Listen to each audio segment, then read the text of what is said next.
बिस्मिल्लाहिर्रहमानिर्रहीम। टॉपिक है marginal costing. Marginal costing basically हम करते हैं नेट प्रॉफिट निकालने के लिए। फॉर एग्जांपल हमारी सेल्स हुई 100 की, यानी और हम ये निकाल रहे हैं पर यूनिट में, यानी कि हमारा एक यूनिट सेल हुआ है 100 का। अब उस एक यूनिट की कितनी कॉस्ट चाहिए हमें, वो हमने निकाल लेना है पहले। उसको कहते हैं कॉस्ट पर यूनिट, यानी कि उस एक यूनिट पर हमें कितनी कॉस्ट चाहिए, कॉस्ट पर यूनिट। अब कॉस्ट पर यूनिट निकालने के लिए हम तमाम वेरिएबल कॉस्ट माइनस कर देते हैं। अब क्वेश्चन ये होता है कि हम वेरिएबल कॉस्ट माइनस क्यों करते हैं।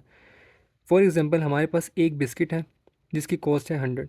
अब उस बिस्किट को हम कह रहे हैं कि वो एक यूनिट है, तो उस एक यूनिट की कॉस्ट जो है वो 100 है। इसी तरह एक दूसरा बिस्किट है, यानी कि दूसरा यूनिट है, उसकी कॉस्ट कितनी आएगी, वो भी 100 आएगी। यानी कि कॉस्ट पर यूनिट जो है वो वेरिएबल में फ़िक्स, यानी कि वेरिएबल में सेम आ रही है, फ़िक्स आ रही है। जबकि अगर हम फ़िक्स कॉस्ट देखें तो वो कॉस्ट पर यूनिट में फ़िक्स नहीं आती। फॉर एग्ज़ाम्पल अब हमने कॉस्ट कर देनी है फ़िक्स, कि हमने ये कहा कि एक बिस्किट 100 का है, तो हमने इस 100 को फिक्स कर दिया, यानी कि अब हम इस 100 में कोई और चीज़ ऐड नहीं करेंगे, कोई दूसरा बिस्किट ऐड नहीं करेंगे, कोई दूसरी प्राइस ऐड नहीं करेंगे। इस 100 कॉस्ट को हमने फिक्स कर दिया। अब हम यूनिट्स कहेंगे पर्सनस को।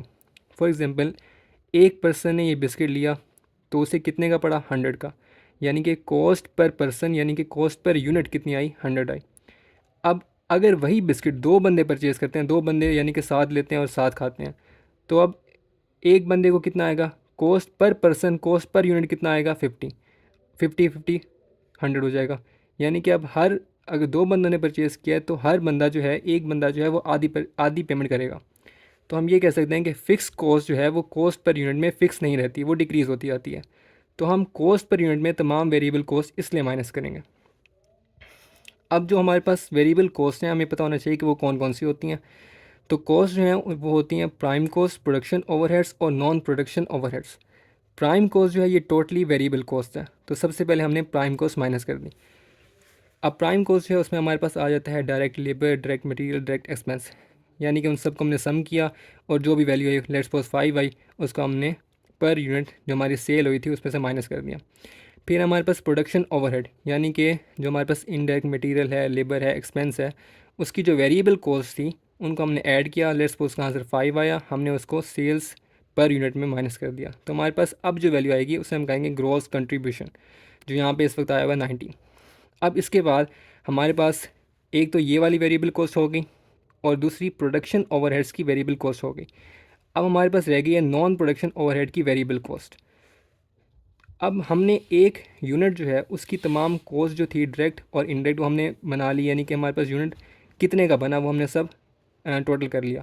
अब उसको आगे सेल कैसे करना है, उसकी सेलिंग प्राइस है, सेलिंग डिस्ट्रीब्यूशन है, उसकी एडमिनिस्ट्रेशन कॉस्ट है, वो सारी आती है नॉन प्रोडक्शन ओवरहेड में। तो अब हम नॉन प्रोडक्शन ओवरहेड का वेरिएबल पोर्शन उसमें से माइनस कर देंगे, यानी कि वो हमने सम किया, वो 10 आया लेट्स सपोज, तो हमने वो 10 जो है अब इस 90 से माइनस कर दिया। अब हमारे पास जो वैल्यू आएगी उसे हम कहेंगे कंट्रीब्यूशन। अब इस कंट्रीब्यूशन को हम करेंगे नंबर ऑफ़ यूनिट्स सोल्ड, यानी कि हमने जितने टोटल यूनिट्स बनाए उनको सेल किया, टोटल यूनिट्स बनाकर जितने सेल किए उनसे हम मल्टीप्लाई कर देंगे। लेट्स सपोज हमने 100 यूनिट्स बनाए थे, तो हम उससे 100 को कंट्रीब्यूशन से मल्टीप्लाई कर देंगे।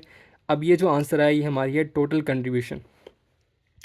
अब इस टोटल कंट्रीब्यूशन में हम अपनी तमाम फ़िक्स्ड कॉस्ट माइनस कर देंगे। अब इधर क्वेश्चन ये होता है कि इधर हम फ़िक्स्ड कॉस्ट माइनस क्यों कर रहे हैं।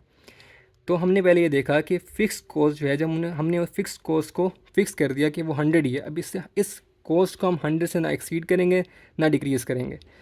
लेकिन यूनिट्स जैसे जैसे जैसे यूनिट्स बढ़ते जाएंगे कॉस्ट पर यूनिट डिक्रीज़ होती जाएगी, लेकिन कॉस्ट फिक्स रहेगी, टोटल में कॉस्ट फिक्स रहेगी। तो हमें ये पता चला कि फ़िक्स्ड कॉस्ट जो है वो टोटल में फ़िक्स ही रहती है। तो इसलिए हम टोटल कंट्रीब्यूशन में फ़िक्स कॉस्ट माइनस करेंगे, जबकि वेरिएबल माइनस नहीं करेंगे। अब फ़िक्स कॉस्ट में हमारे पास एक बची हुई है प्रोडक्शन ओवरहेड की फ़िक्स, वो हमने पहले माइनस की, लेट्स सपोज वो 2000 थी, इसको हमने माइनस कर दिया। फिर हमारे पास एक बची हुई है नॉन प्रोडक्शन ओवरहेड्स की फ़िक्स कॉस्ट, हमने नॉन प्रोडक्शन ओवरहेड्स की फ़िक्स कॉस्ट माइनस कर दी। अब हमारे पास जो आंसर आया है इसे हम कहेंगे नेट प्रॉफिट।